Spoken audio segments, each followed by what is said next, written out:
Okay, I'm sharing my screen too.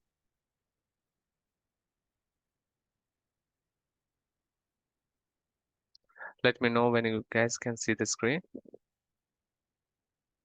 Yeah, I can see. Great.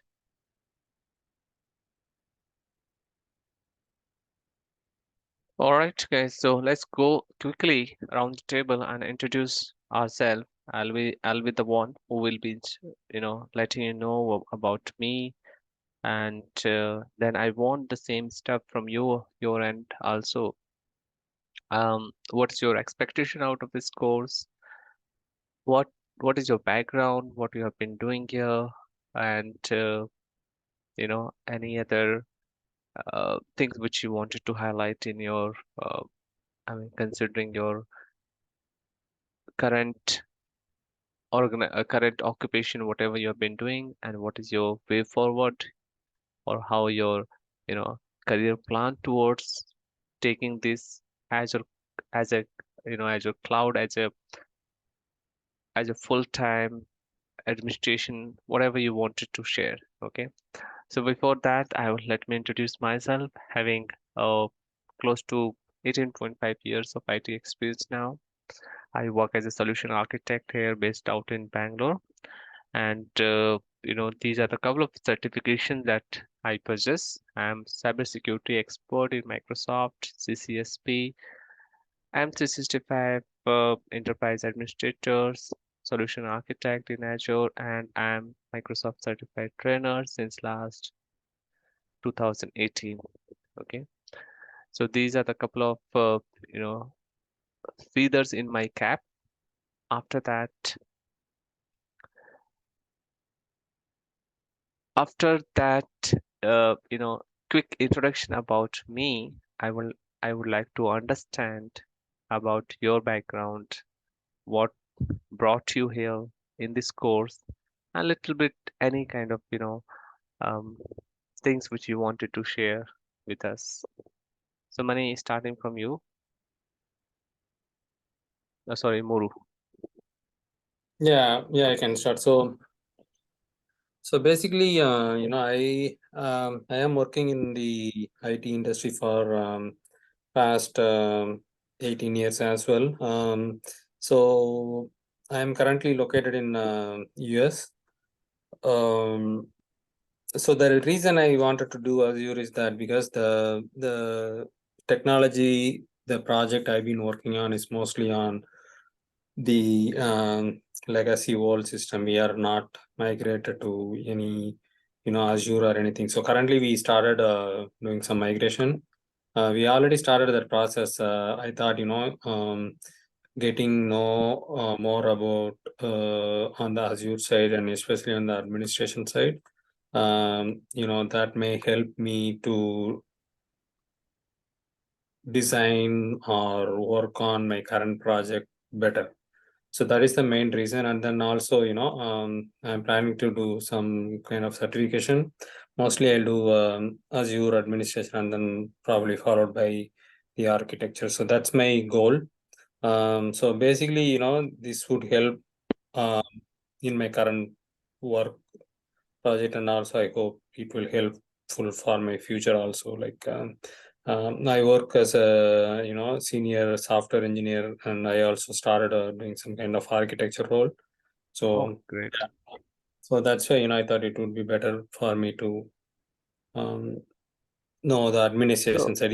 Even though I'm on the software side, I felt like you know more about the administration would be help me more. That's what I thought. So yeah. oh, great to hear. So you're based out in EST time zone, Muru? Yeah, I am on the East Zone. Yeah. Okay. Okay. So for you, it would be 10 o'clock, 10:30 like that. Yeah, it's 10:30. It's now 10:40 actually, but yeah. Oh yeah, it will be late. We- Okay. We'll definitely come to one of the time where everyone should be, for everyone should be the convenient. So we have to go a little bit early. We'll discuss on that part more. Yeah, sure. Priyanka, Thanks. would you like to describe your current role? Ye- What is your expectations? What all you're based? Yeah, I will tell you first about me. Hmm. I have 8 years of experience in software development. So I know like ASP.NET, C Sharp, HTML, JavaScript, jQuery, and last 1 year I worked on that cloud computing. So I know Azure and AWS. Like you can say 30-40%, not much. So Hmm. I want to be a like expertise in that Azure, and like I currently I'm working but I'm on bench, so I would like to switch my career in cloud computing, because in .NET every time like language change. Last time I worked on .NET core with Angular 2 years back. Now they are asking for React. So it's very difficult for me as being married and mother of two children, again and again learning new language. So I'm thinking to switch in that cloud platform. But actually I know 30-40%, so I want hands-on experience. I know how to create virtual networks, virtual servers, and Azure functions. But I'm like, I want hands-on experience from your side. That's my main motive. Sure. And Thank I you, Greg. want to go for certification, because till now in 8 years I don't have any certification. So this time I want to go for certification also. Yeah, you must do because you know the Yeah. kind of knowledge you're going to get it, and with this knowledge, definitely you should be able to crack the exam. I would also sharing you a couple of tips and trick along with some sample questions and answers so that you should be able to crack the exam as well. Okay, so let's get going. So what is the plan and how we are going to do it? Because this specific things is like has been designed in such a way that what we are trying to cover. Because here what we believe, whether you are from the cloud background or whether you are from IT background or non-IT background, the cloud is for everyone. Okay, considering the facts and considering what we are planning to you know give it back to the society, we have come up in a kind of custom course here which actually cover two things. Of course you guys will be having a couple of uh, knowledge on the cloud things, but what we are planning that we will be starting from scratch. Okay, and of course it will be kind of a refreshing session for those who are already purchased the knowledge of cloud. Okay, so it will be in this way of the way we are progressing. This will be in a two different circle altogether.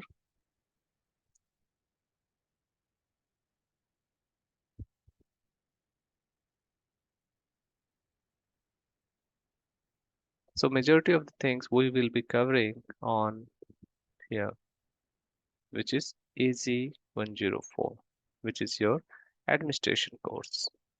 Okay, and here we also have something called AZ900, right?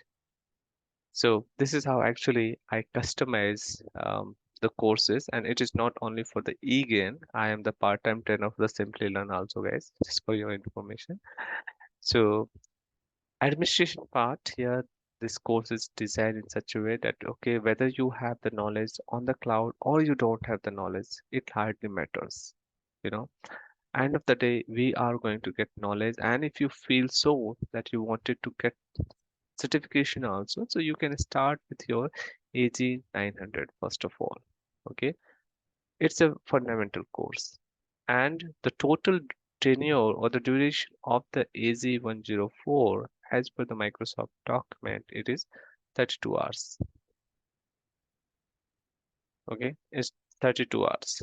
So plus for AZ 900 we will be spending a couple of more hours, so it will be like say 2 to 3 hours more. So altogether, the courses will be, close to 35 hours, you know. So the 35 hours, next 34 5 hours we will be spending together to concrete the concept of cloud. Okay.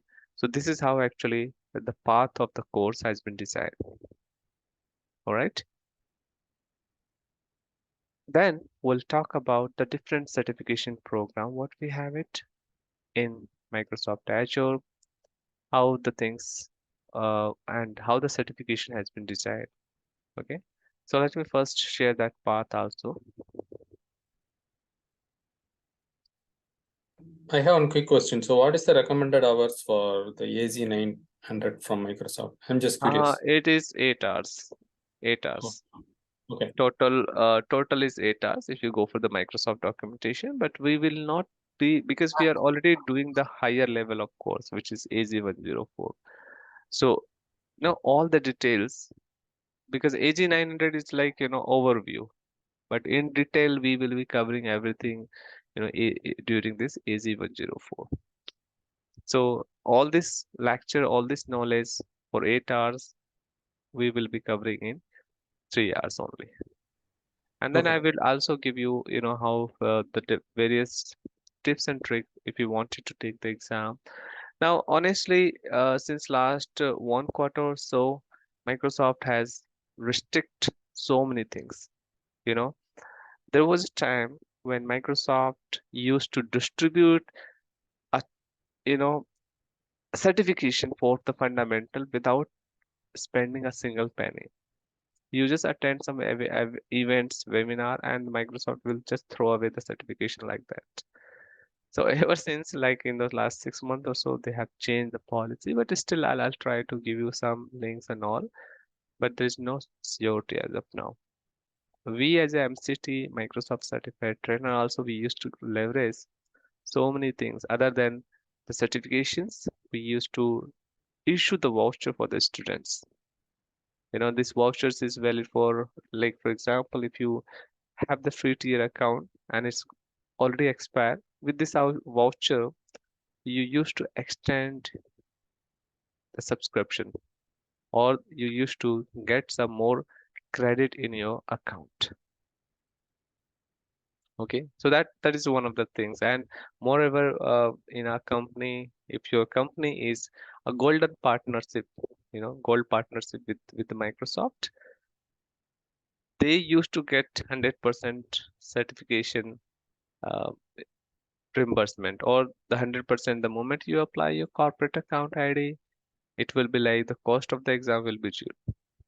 But now again, this policy has been changed by Microsoft. Now they have reduced it only for 50%, not 100%. So this is one of the example. Okay, and Priyanka, as for you, the one thing which you specified that being a mother of two kids, it's little tough. But yes, in IT world, it's a very bitter truth. But you have to keep on learning in order to upgrade yourself. So now, if you think so that cloud is something that you can sustain for some years, yes, you can. But the cloud is evolving day by day, whether it is a AWS, your Google, or Azure. So you have to, rub the shoulder with the cloud also. Now, certain things when we are going to do the practicals, you will see that okay, these things almost 6 months ago it was not there, but when I did or when we did together while learning Azure, it was very much here. Okay, the options will change, the interface will change, but not so drastically, but some or less enhancement will be there. Okay, so yeah, Muru and everyone, you guys can stop me at any point of time and ask a question. Okay, so let's come here and it as a thumb rule, if you're not speaking, please keep yourself in mute so that this recording can be smooth.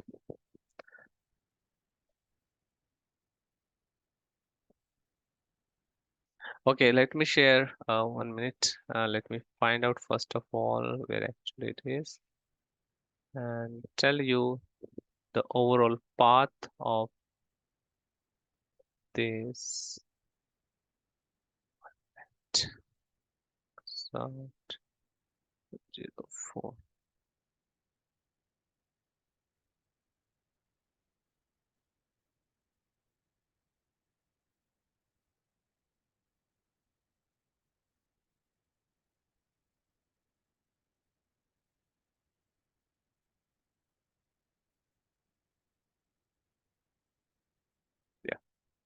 This is the one I was looking for, and sharing my screen again.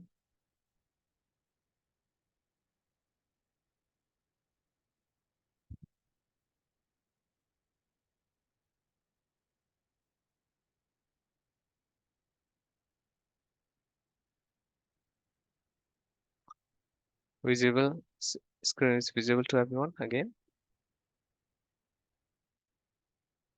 Okay. Yeah. Yes. Yeah, great. So this is the Azure and overall certification. Of course, one or two certification might have skipped, but this is the high level career path for building your career in Microsoft Azure. Okay. Now, if you see that all the 900s, whether it is SC 900, AZ 900, your AI 900, DP 900, all the 900 which has the suffix 900, it means those are fundamental courses. And one thing also I wanted to bring your attention, the fundamental course or the fundamental certification which you're going to take will not have any expiry date. Okay. Whereas any certification, any certificate, again, this is a drastic changes in the last couple of years or so made by Microsoft.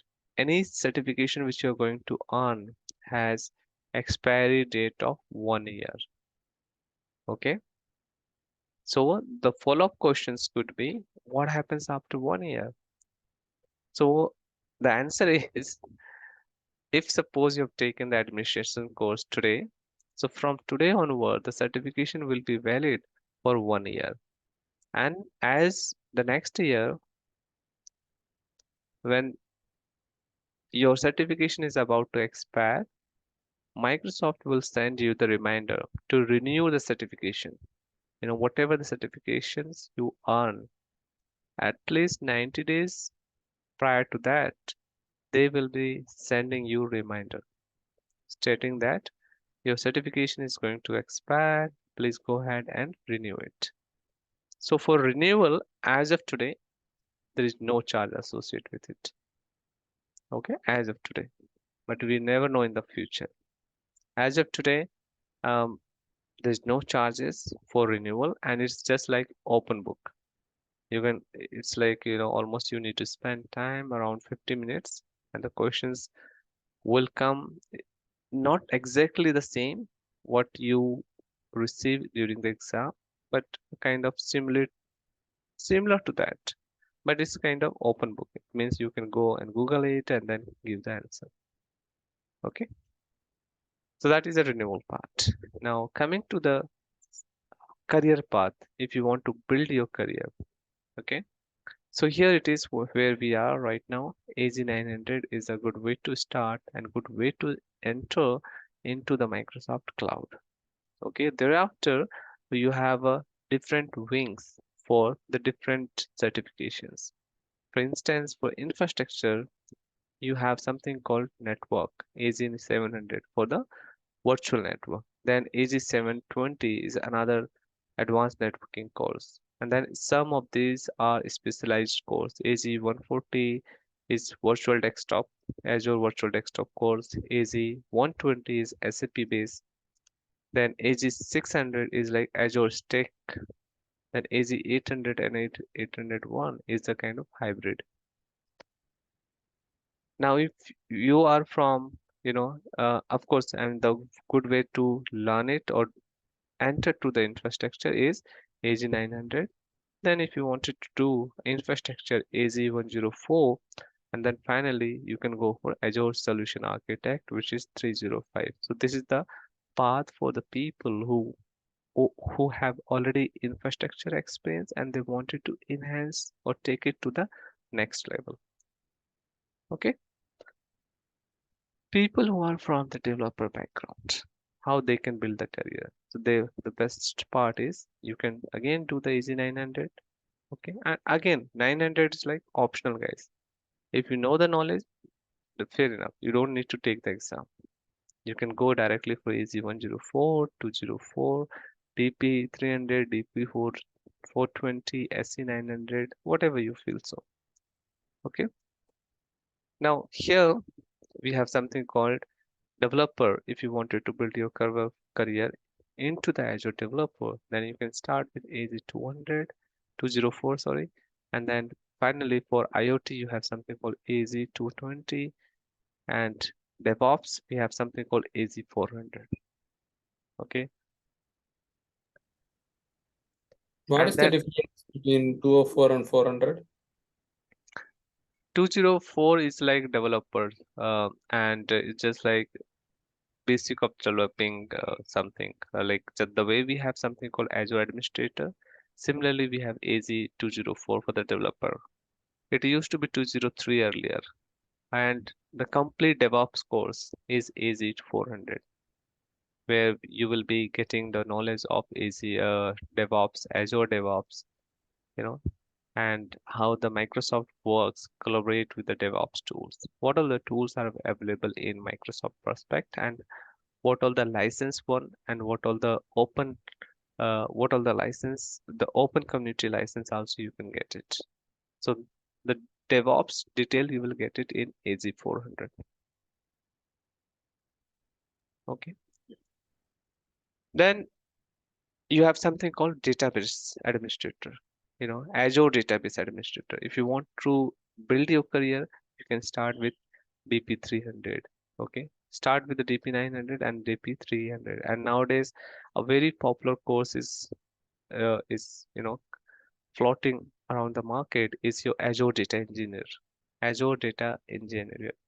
So if you want to build your career as a data engineer or data science, then you can go for DP 203 and then finally DP 500. And then data science, you have something called DP 100. And here is the security domain. If you wanted to, on the left hand side, if you see that, if you want to build your career in Microsoft security domain, then you can start with SC 900. Then you have something called Information Protection Administrator 400, Identity Management and Administration 300, Cybersecurity Architect, it is SC 100, 200 is Security SOC Analyst. Okay, and then finally Azure Network Security Engineer is AZ 500. So this is the overall Microsoft Azure and certification roadmap is. And of course, it is like high level. If you go and Google it, you will get more information. All right. I hope you guys can at least feel that what all the certification and where we are in terms of the certification path. Do you know what is the base? Like, like we have AZ 900 for the fundamental. So do you have any? Okay, so DP 900 is fundamental for the Right. data. Okay, Yeah, got it. that's what I told. For any fundamental, the suffix is 900. Like for data engineering, you have something called DP 900. Okay. For security, SC 900. Okay. Similarly, for here, AI, if you wanted to build your career, this is AI 900. Similarly, for database, DP 900. So DP 900 or any course start with a 900 is a basic course. It's just a kind of fundamental course. Okay. Any other questions, guys?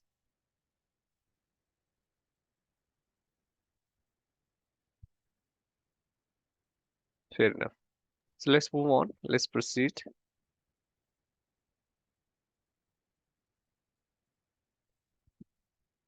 So about this course, what all the prerequisites?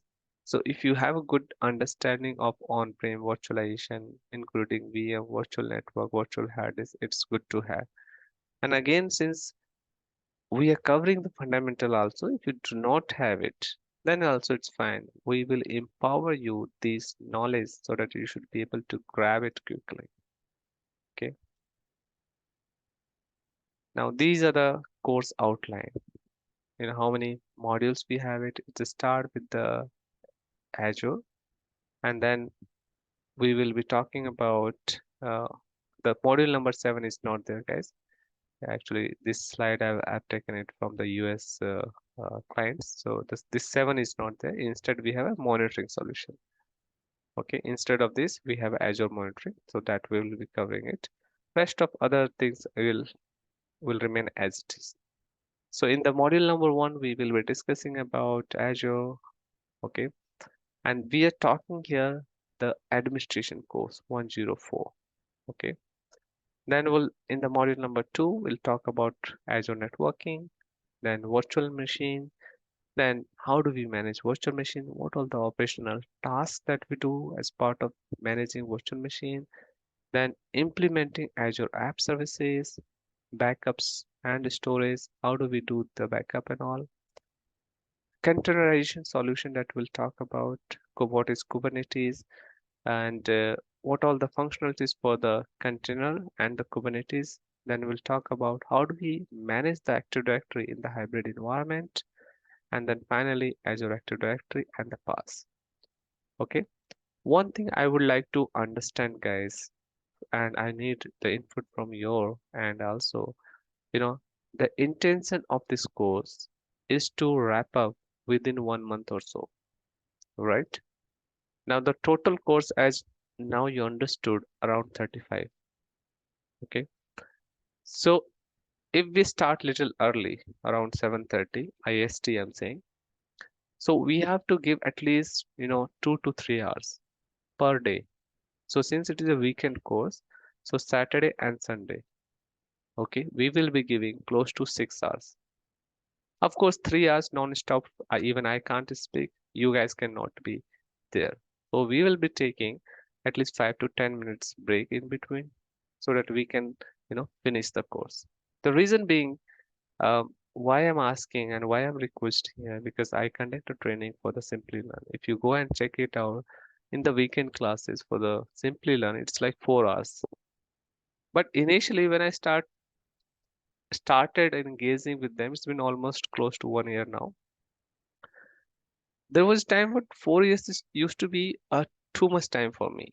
But at the same time, when we start taking the break and started, uh, you know, taking this course, I realized that it was the kind of material that we are conducting and we are creating for the student. It's very much okay. Otherwise, what happens is specific to this batch. I mean, specific to the EGAN. I'm talking. Again, it's a not negative feeling. What happens is people come and they join it for a couple of sessions, and if there is a kind of delay from my end or sometime from the students, and we lost the interest because it is a weekend, right? It's a weekend.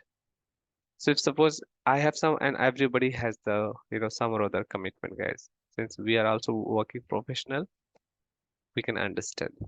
It is bound to happen that okay, if I commit today that okay, within 4 weeks or 5 weeks, things will be completed. We will be able to complete the course. It's not going to be very much true because probably I might have some work on one of the weekend, or I might have work, or same is applicable to you also, right? So we have to consider that flexibility also. So why I'm saying if I start around 7:30, so we will be at least giving 3 hours. So 11:30 morning time. In between, uh, Moru, I understand for you it will be midnight, but to what extent you can stretch? I think 2 hours. If we start 7:30, which is 10 o'clock for me. I think until 11:30, 12, I should be okay. Since Yeah, it's a weekend, I should be okay probably. right. So because I don't have to work the next day. So How about you, Priyanka? Are you okay with that? If Yes, I yes, start, I'm fine with that. right? Yeah, 7:30 to like 9:30, 2 hours will be fine. Okay. So 7:30 we'll try to extend because at least 3 hours I need, but if you guys are saying only 2 hours, so at least 2.5 hours, we can just negotiate in that way. So if I start around 7:30, then say 10 o'clock we can wind up. Is it Okay. okay? Yeah, I think Yes. Yes, great. what Why I'm about Mhm. just my thought? I know it's all everybody has to confirm that. What about instead of 7:30, is 7 is early for you? Yeah, fine. I'm fine with 7 also. No issue with the timings. Saturday, Sunday, anytime. 7. Okay, we'll try to see that, Murubi, considering that you are in different time zone. But let me just also discuss 7:30. You can take it, confirmation as of now. But if there's any possibility for 7 o'clock, we definitely will start 7 and just try Yeah, to what wrap will up otherwise? everything. Yeah, Yeah, that's otherwise. what I need to check it out with the EGAN admin team. We know this guy whether somebody is also joining it. If not, we'll proceed with you guys. And that's Okay. what I just wanted to wrap up. We will be keeping today's class short. So from next week onward, we will be going with a full swing and proceeding whatever we have decided. We'll go with this. Okay. So What during about Mhm. just a thought, okay? Okay, what about okay, 1 week we'll have at 7 o'clock and next week we'll have 7:30. I mean, not one I week, mean, one day. we will be definitely coming all these things, but it will be creating a confusion in the long run. We'll stick to one timing. I mean, that's what my personal feel. Yeah, It will be yeah, great because some people might think, oh, today is 7:30, but in actually it is 7 o'clock, and it's very much confusing at one point of time. yeah. It happens. No, I understand. Yeah, so we'll No, stick to either 7 o'clock or 7:30. So 7:30, I think we are on the same page. If there's any possibility for 7 o'clock, I'll let you know. no, what I think I stated it wrong. I said 1 week 7:30. I what I meant to say is let's say Saturday 7 a.m. and Sunday 7:30 a.m. Uh, Always. yes, yes. I mean, we can consider all this permutation and combination as long as people are joining on time. Okay. Okay, so 7:30 to 10 o'clock. So it means, like, 5 hours per week we are giving it. So 5 hours per week, it means close to 1.5 months or so, which I wanted to reduce it for, at least 6 weeks or so, s- or less than that, so that we should be able to complete all the course on time. If it is prolonging for 2 3 months, then it's not going to be so interesting, to be honest, because it is a weekend, right?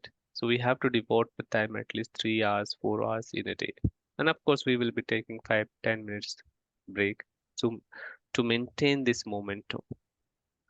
Okay, Okay. Think about 7 o'clock. If we can start 7, then we can. definitely. Yeah. Yes, Every day 2.5 hours, 2.5 hours, that will be 5 hours. So, yes, fine. but yeah, just a thought. But yeah. Yeah, will definitely consider everyone's comfort and convenient time. Okay, now coming to the certifications area. What are the certification that we should be giving more weightage? Now, if you see that, okay, if you see that this is your compute resource, it means, and this is your virtual network.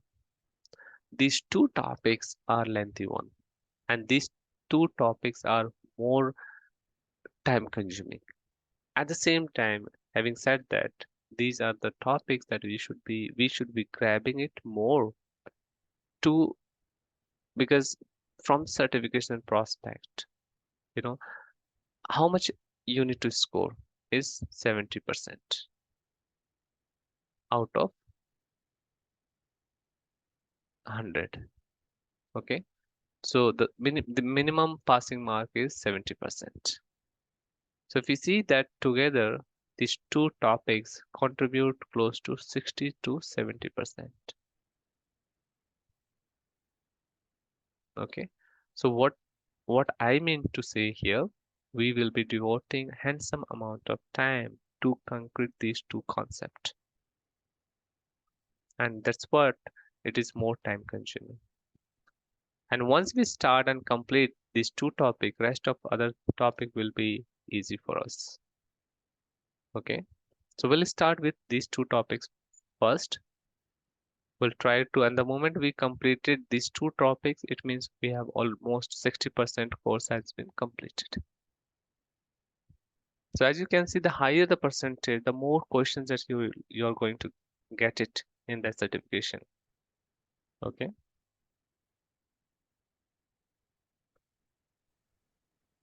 So this is all about certifications. Okay. Now, what all that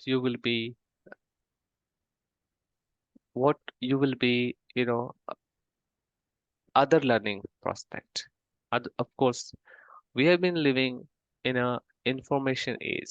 Okay. And it is like sometimes it is too much. If you just, I'm just giving you one example. If you go and Google it and type AG104, you will get numerous uh, articles. If you go and type something AG104 in the Google, in YouTube also, you will get n number of the videos. Okay, then why we are here? We are here to get the the complete in and out information. And sometimes this information what you're getting, it might lead you to some confusion, or sometimes it is not outdated. I'm not saying all of the videos, but yeah, sometimes. Because I'm AWS Solution Architect certified also, I've just clear it. I forgot to mention here. So I know that how the things work. Initially, when I used to study on AWS part, I thought, okay, this option is very much there. It's been almost 1 year, but certification I took recently, just 10 days prior to that. I used to think, okay, this option, when I trying the way actually he's explaining, when I'm trying to see in the AWS account management, it is not there. So it was a kind of confusion that time. Okay, now certification we already spoke about.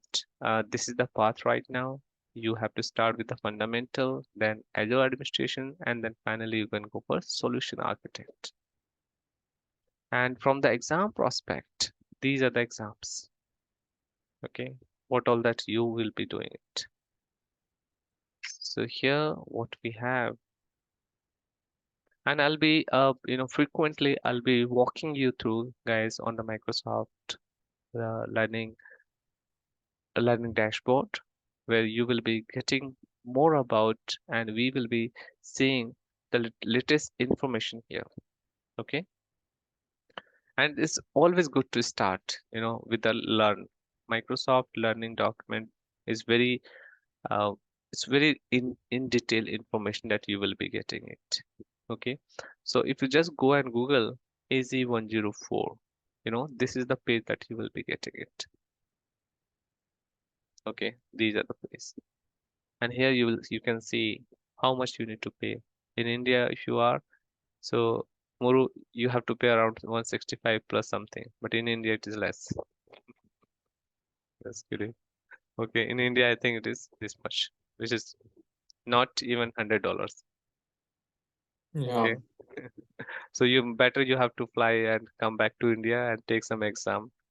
AG104, solution architect, all these things you can plan it here yeah, in the next.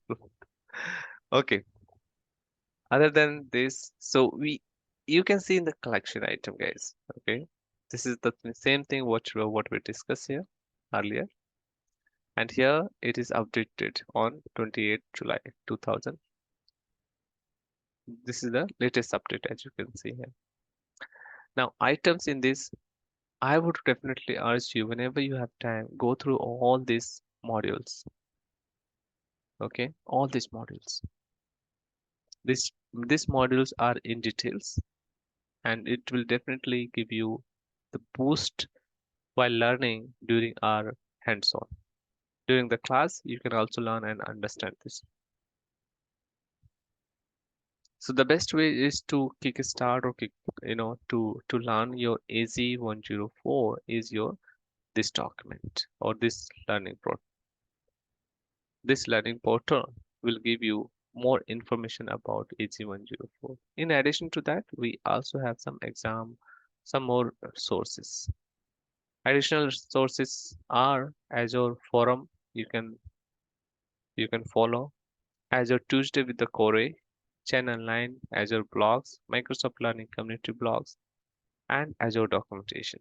These are the couple of additional resources that you could definitely refer it in addition to what the classes that we are going to cover. Okay. So we'll start with the basic part, the cloud technology. So here it comes, your cloud. All right. So here, during at least today's and the upcoming lectures, or in couple of lectures, we will be discussing the fundamentals. Okay, we will. I have The, one.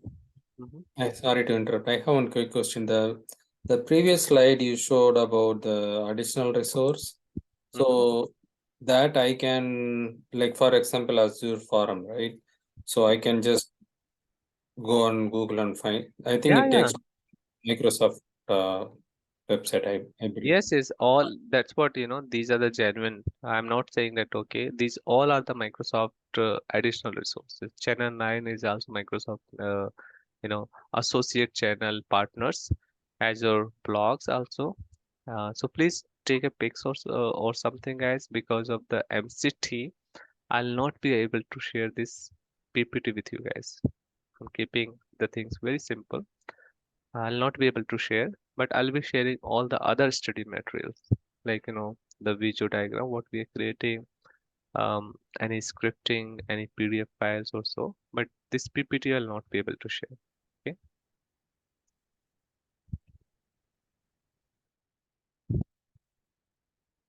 Okay, yeah. All right. Coming back to the cloud computing, understand what is cloud computing. Okay, we are now jumping to AZ104. Enough of doing this introduction. Let's understand what is cloud computing. And once we talk about the fundamental, we are going to discuss the fundamental here. And start with the cloud computing. What do you think? What is cloud computing? As you can see, it is something that you can access over the internet. Now, when I say this, what is the best example that you should be giving, or what comes in your mind when you talk about cloud computing? I don't know anything about cloud computing. Or let's say in the layman term, how do you define the cloud computing? Considering what you can see on the screen, the definition of the cloud computing. So what do you think, guys? What is cloud computing in your words?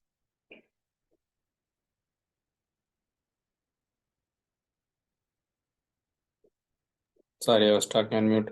So it's basically uh, processing the application over, instead of keeping it local, it will be stored somewhere remotely. Hmm. um I think that's what I I can say. Okay. So instead of storing it in the local, Hmm. it will be stored somewhere. So those resources and everything will be provided by Azure or slash Microsoft. So they will maintain and do whatnot. Resource management and everything will be done by them. So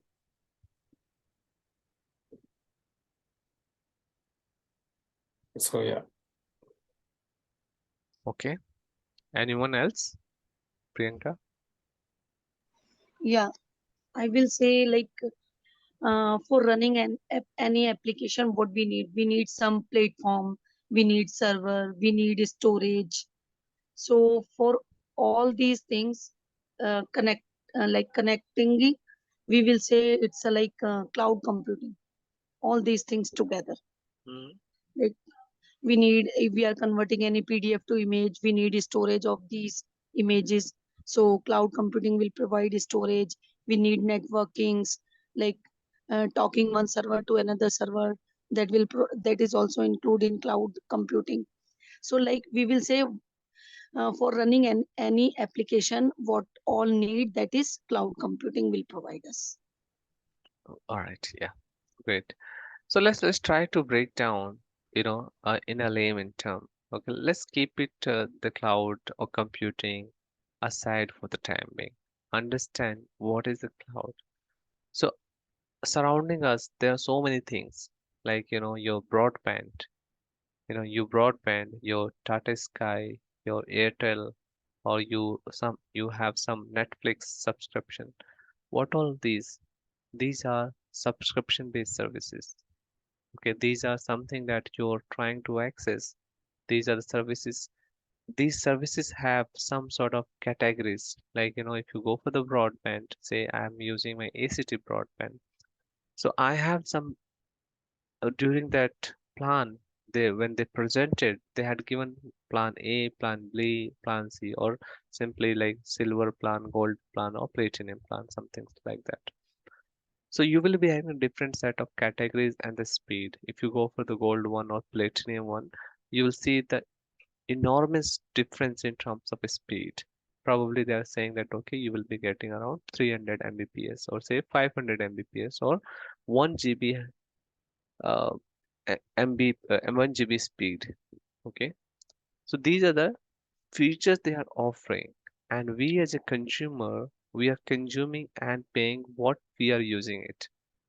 So in the cloud computing, when you try to correlate with the cloud, it is a service that you're accessing over the internet.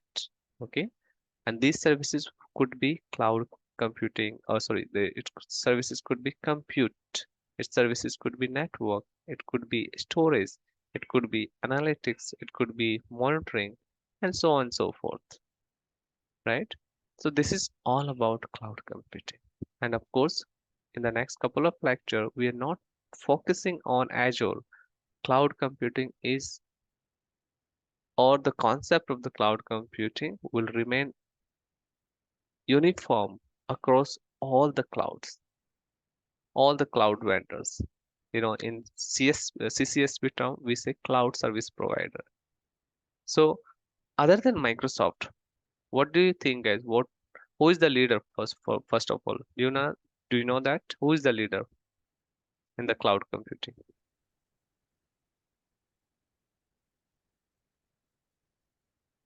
Uh, I think it's network.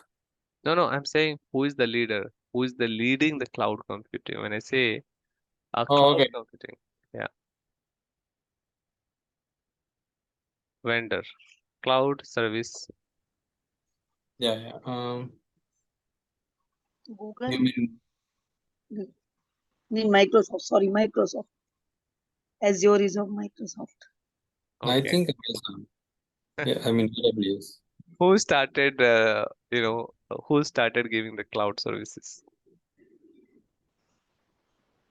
Mi- Okay, so Microsoft, Amazon. yes, Probably Google. no, no, Google. Google came a little late. Of course, they were using the cloud services in the back end, but for public, they came a little late. So yes, for now, if you talk about the leader prospect, Amazon is still the leader because they started way back in 2005. Okay, now Microsoft is rubbing the shoulder with them. So Microsoft is still on second position, but Mic- Amazon is has a maximum market cap. Okay, followed by Microsoft Azure, and the third one is Google. I mean, this is what the trend I've seen the last 3 months ago. But again, this can be changed. Okay, so in the market, you will see AWS. You have the Microsoft, Google. Other than that, what all other service provider we have it? We have IBM. We also have Alibaba. We also have Salesforce. Digital Ocean also, I think nowadays it's coming and booming. All right, like that. There are few more cloud service providers out there, but in terms of market cap, AWS is still leading. Okay, and then Microsoft is also having second spot, and they are also grabbing the market very rapidly. Okay, so these are the cloud service providers. So when we talk about AZ900, AZ900, we will be a few concept will remain alike, few concept, and then we'll make ourselves available or aware at the same time towards the Microsoft cloud. So first of all, few concept will remain alike, and then we'll move to Microsoft.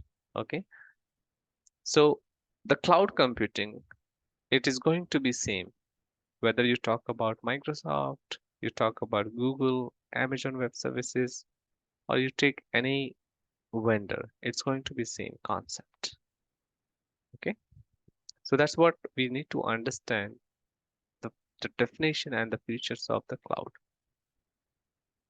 Now we'll talk about the features or the characteristics. Okay, what are the characteristics, how you will determine that okay, these services or set of services are eligible for cloud. So first of all, we understood the concept, the definition of the cloud. Now we're trying to understand the features of the cloud or the characteristics of the cloud. Okay, and let's try to detect each and every concept here. So if you see that high availability, fault tolerance, disaster recovery, what do you mean by these? And I believe you guys also have the experience. You must have experienced the same in your organization some or other way. Okay, so when we talk about high availability, what comes in your mind, guys? The server has to be available all the time. Like it has to be like um active, passive, those kind of things. Maybe that's what I would say. So so the resource has to be available all the time. Okay, When and I say resource, I'm talking about server or mhm, whatnot. understood, yeah. And what comes for the disaster recovery? Disaster recovery, when the server goes down, it has to come back online as soon as possible by itself or some minimal manual intervention. And fault tolerance? Fault tolerance, it has to have a capability to accommodate any kind of what do you call improper operations or anything.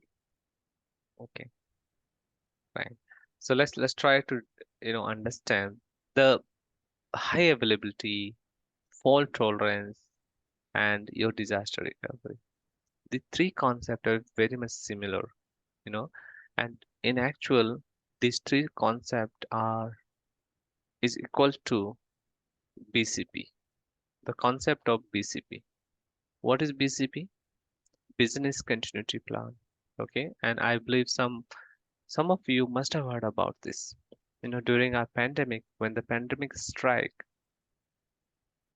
how we converted ourselves from RTO or work from office to work from home without any impact.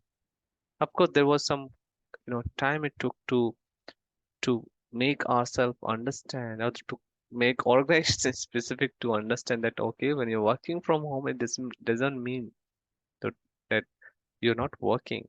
There was time before the pandemic, there was a time when you used to work from home. You used to be a kind of privileged when you work from home, and people sometimes they, in fact, organization they used to raise the eyebrow why the people is working from home.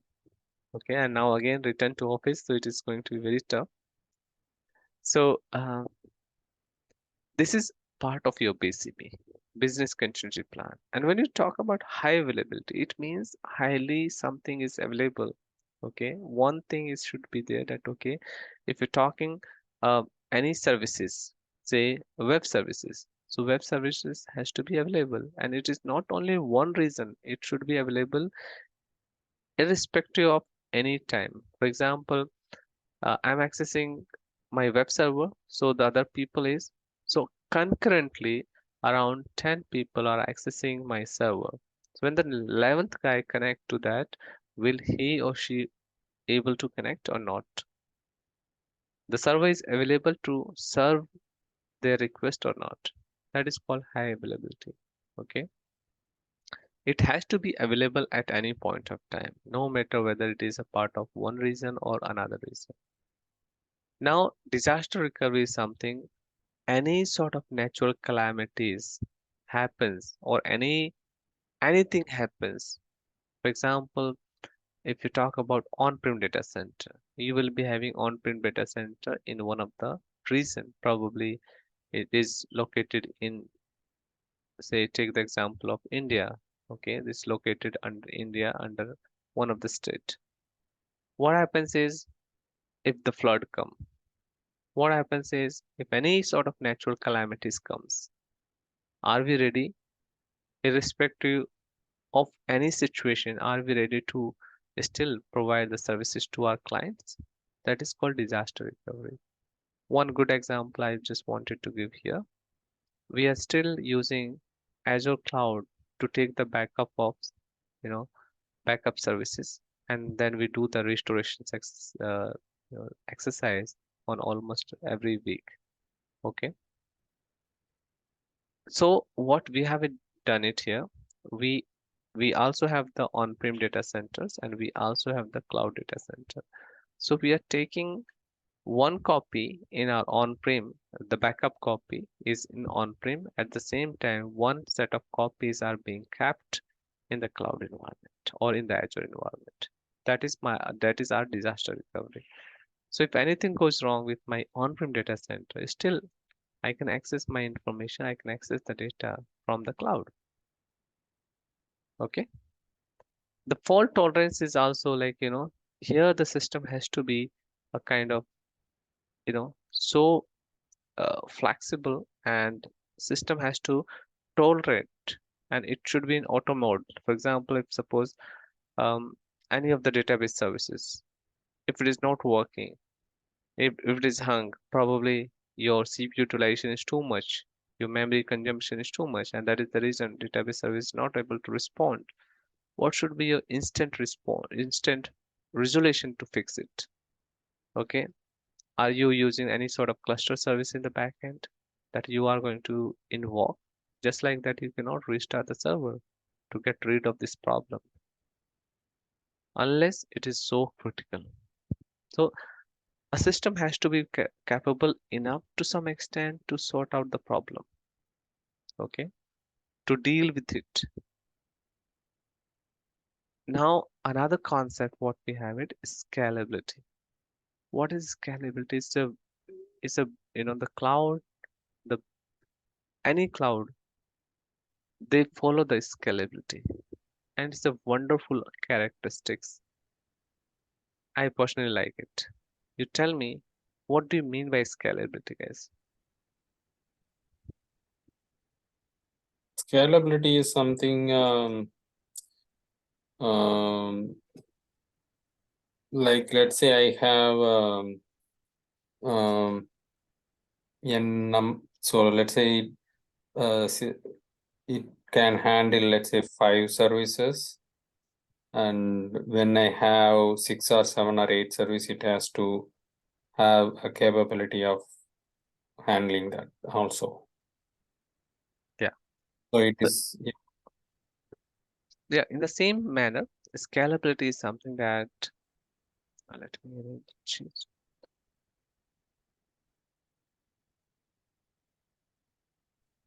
Scalability is something that as the demand goes up, your system should be in a position to supply the demand. And In the reverse, when the system demand is not too much, it should go back to the normal position. Okay.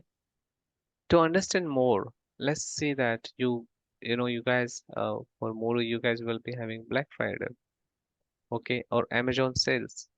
They sell and they put the discount up to 50%, 70% sometime, or you have some sort of sales are going on in some product, or say on some of the website.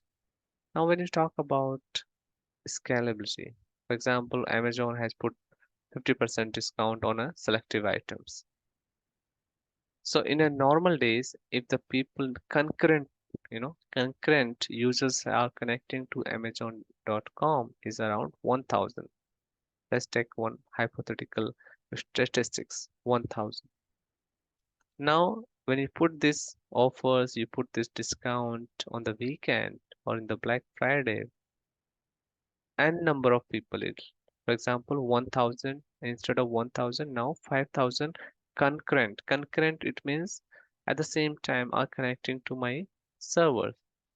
So now to serve the 5,000 users, I need to increase the capacity of my compute, right? Without that, it is not possible. So you will be increasing the capacity, okay? But again, one point of time you cannot, after one point of time you cannot.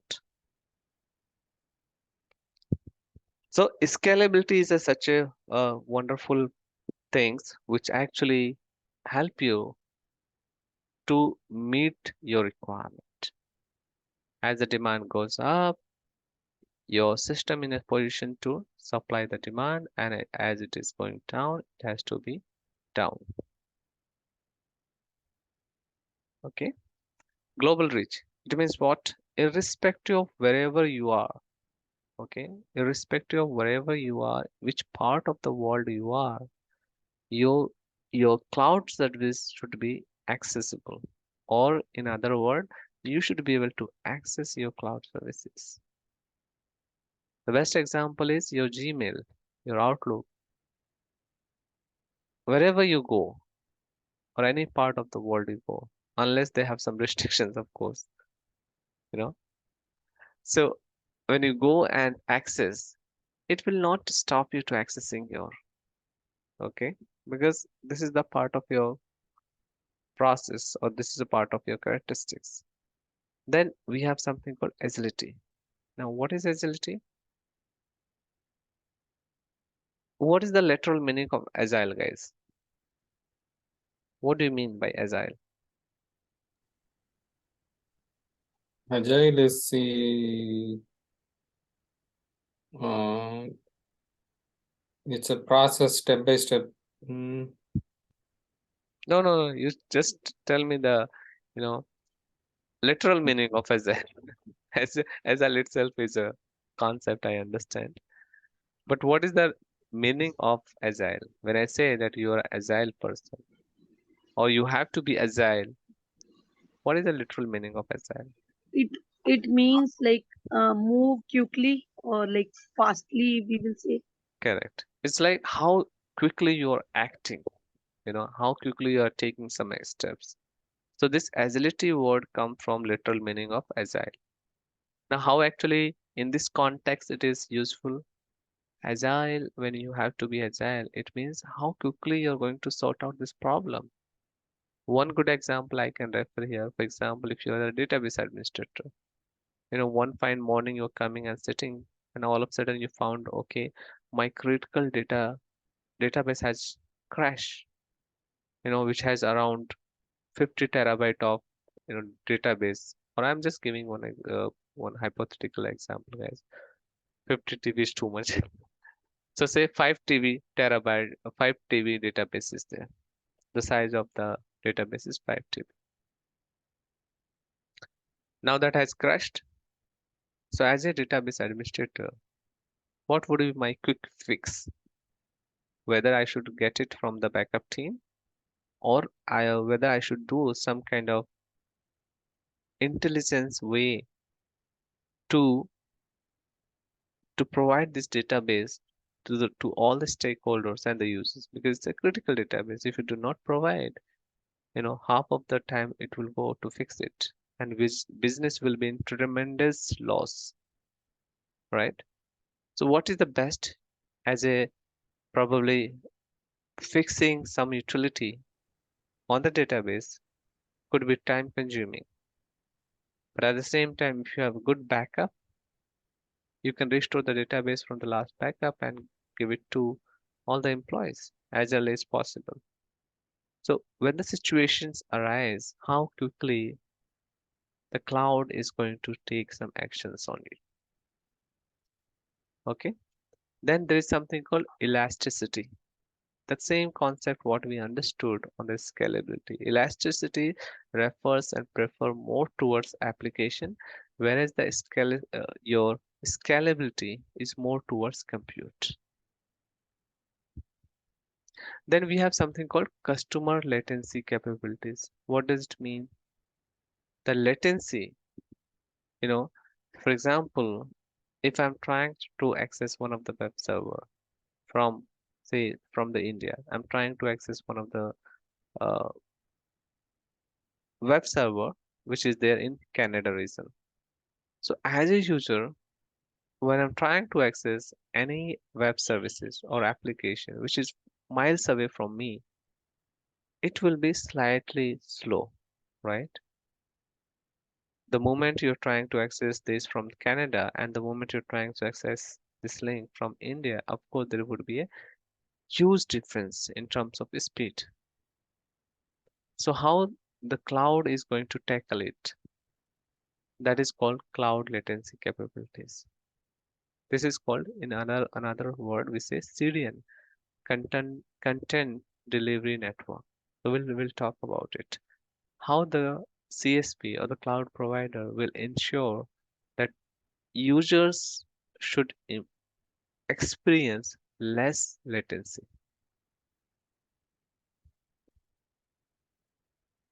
Then predictive cost consideration for any point of time, you know, it is in the same layman term. Sometimes we'll go and visit mall, not to buy something, just to do a window shopping, and sometimes you feel, and it happens to me also. Sometimes you feel like taking, but you will go and check it out. Okay, this is the price tag. Probably after 2 months, I'll come and buy it. So what you're doing here in the back end, you are just preparing the mindset that okay, if I go for cloud, okay, how much I'm going to spend the time in the cloud? I mean, money in the cloud. The cost consideration, productive cost consideration, you will get it. And finally, security, which is like, most of the organizations, they do not believe in cloud security. Still, of course, over the period of time, it has been reduced drastically. Earlier, it was not there. So people, they wanted to reluctant going into the cloud because they do not feel the security is there or something is there with me or not. And it's very much true to some extent. But how the cloud vendors are jointly working on and enhancing the overall security is a part of your cloud characteristics.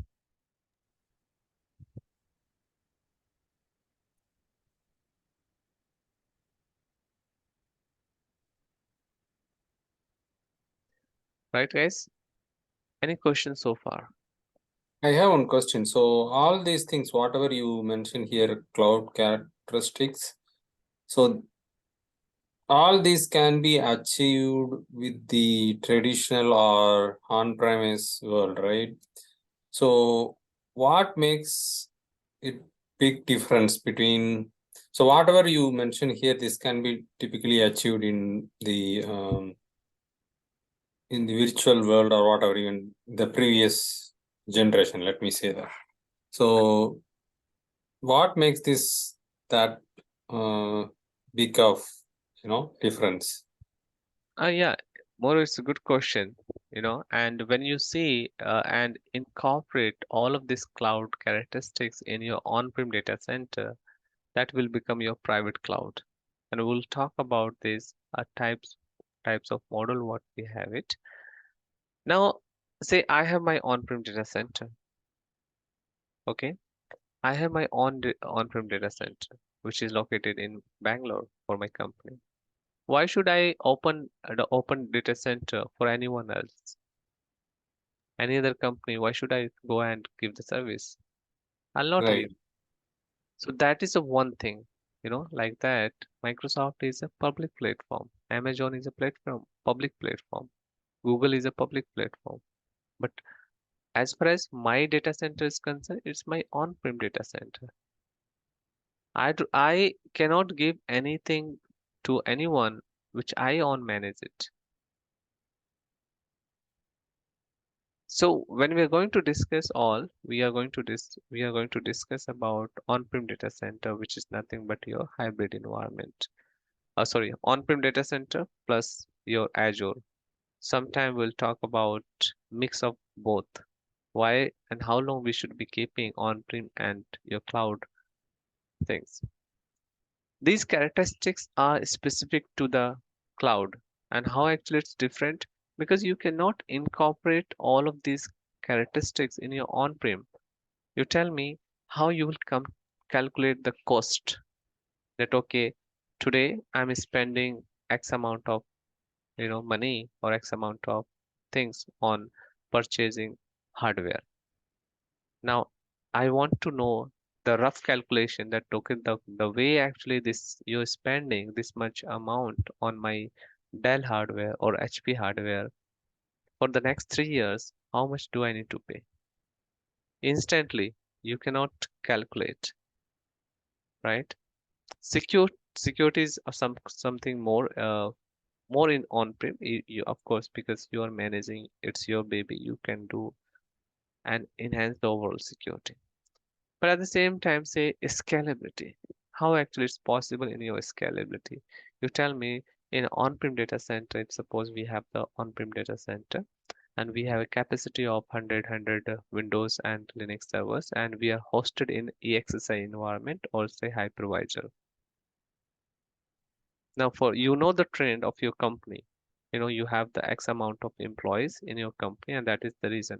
All of a sudden what happens is if suppose right now my employee strength is 5,000 in a one quarter, if the employee strength because if a company is doing good and so employee strength will be double. So now earlier it used to be 5,000. Now the amount has increased to 10,000. So will my system able to cop up 10,000 instantly? No, it will tumble down. It will crash definitely. So that is not possible. Yes, it's possible to some extent.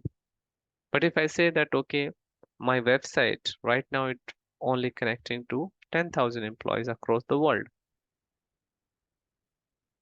In the next, when I put some sort of offer, 20,000 people are connecting. Will I able to provide the compute? Will I able to serve all of them? No, probably not. And are you going to do it manually? No, you're not. That's why this automation system in place we have it. Disaster recovery. Disaster recovery for your on-prem. For example, you have the data center in Dallas, you have data center in Santa Clara, and you have data center in on-prem here in Bangalore, okay, or in Kolkata or any part of the India. You have one data center.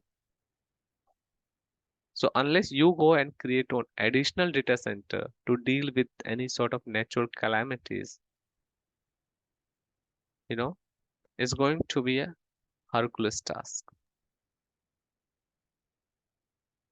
So all of these characteristics, not all are possible in on-prem, but some or other way you can definitely get it. But when we talk about large scale enterprise, or when we talk about flexibility prospect, the scalability prospect, so one side does not fit across all. That's what I can say for now.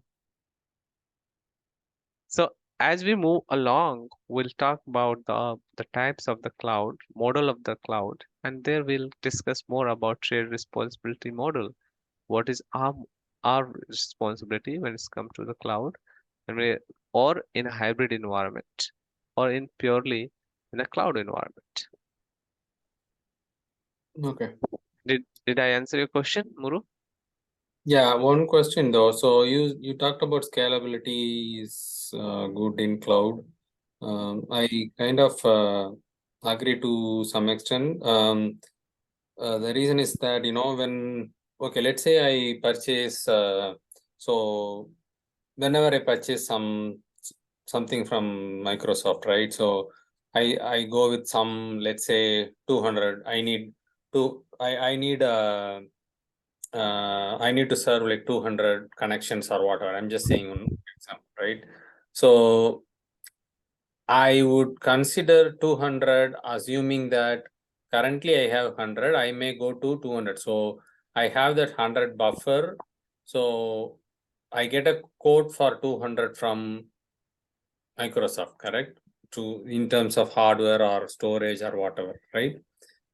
Is that correct? Is my understanding correct? It's like you need to define it. When we talk about scalability, we will talk about the automation way and the manual way. The automation way is the example which you gave is suppose 100 codes or 100 application concurrently you're defining or using it. Now it has reached to 200 concurrent. So end of the day, what is being used? Your compute is being used. Your CPU utilization is being used. Your memory Right. consumptions is going to be used. Your overall core strength is going to be used. So we will be focusing on that. So there we have an option here in the cloud. You can either manually increase this compute or you can automate this. Automation sense, if the your cloud or the application or the code which you have written, if it is consuming 50%, 70% of my CPU utilization, 90% or 80% of my memory consumption, this means this is the right time to do the scaling. And when we talk about the scaling, we'll go deep dive into the scaling. We'll talk about there are two kind of scaling, horizontal scaling and vertical scaling, automated scaling and manual. So we can set all this permutation and combination, but by default, it's going to be horizontal scaling. Suppose your your code has been written and it is being used by some compute. The size or the capacity of the compute is say 4 gigabytes RAM. Just giving one example, 2 core CPU. Now, when the code is taking more power, or your script is taking more power, it will definitely increase the CPU utilization, memory consumption. So you should be able to see that, okay, if this is the consumption, so I should be putting some conditions in a scalability. And definitely, if the CPU utilization goes beyond 70%, memory utilization goes beyond 80%, automatically I have to increase the compute. So instead of one box, now it is 3, 4 box, and vice versa. As the workload down, scalability should remove the unnecessary workload so that I should be able to justify with my billing. Okay. Okay. No, I got it, but so I always have to pay for that maximum number of. Yes, yes, that will be there. Everything, anything which you take advantage of cloud, it's not free. It's not charity. Yeah. It's not So about Azure. It's very much true for any cloud vendors. yeah. So I'm coming back to the. I'm not just trying to waste the time, but this can be achieved on the on-prem also. That's what I'm trying to say. Yeah, Yeah. I'm not saying no, but to some extent you can achieve. Say some now it global reach. How do you define? Suppose you are the owner of your data center. When I say the global reach, it means I am giving an option to access your data over the internet. Now you deploy some application in your on-prem data center. Will you able to empower it so that people across the world should be able to access that application? To some extent, yes, you should be. But now, if suppose I'm the customer, I want to use your data center, will you not hesitate to give access? You will definitely, because that is my private data center. So when we are going to discuss the hybrid on-prem and the private cloud, we are going to deep dive again, Muru. Okay. Okay. Got Great. it. Yeah, Priyanka, do you have any questions? No, fine till now. All right. So fine, guys. Let's wrap up this session today because it's today's first session, and I'm expecting a couple of more people to join. If not, we'll proceed from the next week as usual. 7:30 as of now, Muru, and we'll discuss offline with Subham, Subhojit, and Abhinav, and see whether uh, some more people are enrolling, or else we'll start by 7:30. If there is any chances for 7 o'clock, we'll communicate over the WhatsApp group. Okay. Okay. Thank you, guys, and Muru for you. Good night, Priyanka. Good morning, and have a nice weekend, both of you. Bye bye. Okay. Thanks. Bye. This recording will Thank be you. shared with you after some time. Okay. Sure. Thank you. Bye bye. Okay. Thanks. Bye.